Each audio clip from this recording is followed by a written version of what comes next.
Hi everybody in Faith, Theology and Doctrines.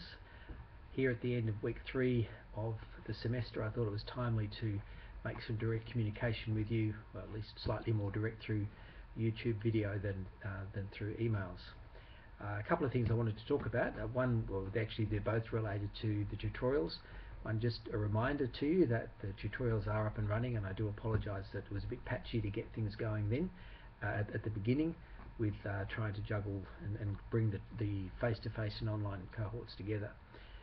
But as you will have seen, the first combined tutorial was opened last week, and you are of course now required to be participating in them. Thank you to those who have already done so, and a reminder to all of you that you also need to, well, I'm hoping that we can develop a context where people will be responding. Some people have done that already to the posts of other students, but that happens more than it has happened so far, so that we can develop something of a conversation going on amongst you all. I wanted to say just a little bit too about the logic that lies behind the tutorials. I did try to do that in one of the emails I sent.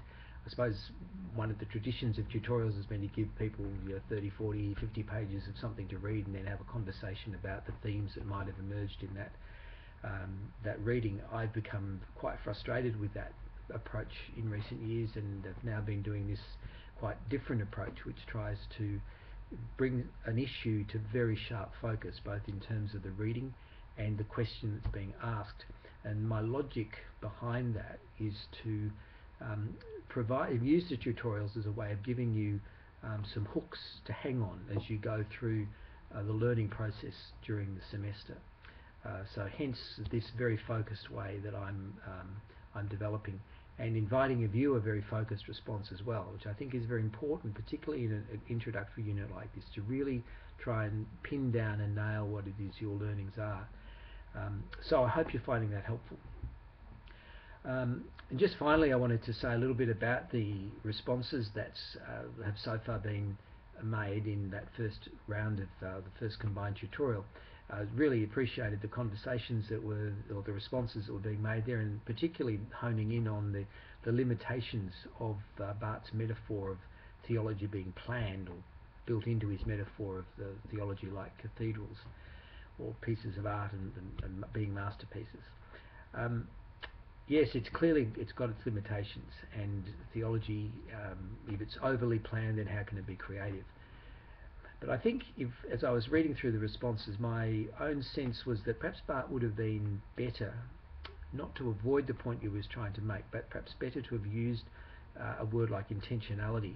I think any discipline that involves and gives license to creativity at some point has the potential to be so creative that you no longer recognize it as a contribution to that discipline, or the style or the genre has changed. And I think that is an issue for Christian theology, and I think it's helpful that Barth draws our attention to that.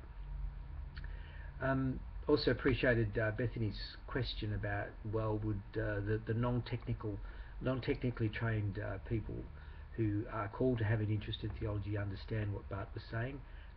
They may not, and I think it's a fair point to ask. But I guess we need to recognise also that theology can be developed in all sorts of ways, and also be developed at different levels. There's a lot of conversation today in the scholarly work about implicit theology and taking that much more seriously, for professional theologians to engage the implicit theology of local congregations of faith. So it's a good conversation to have, and one that I'm sure we'll keep having, and you will keep having as you develop in your theological knowledge and skills.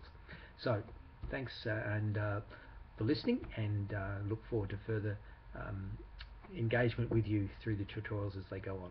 Thanks.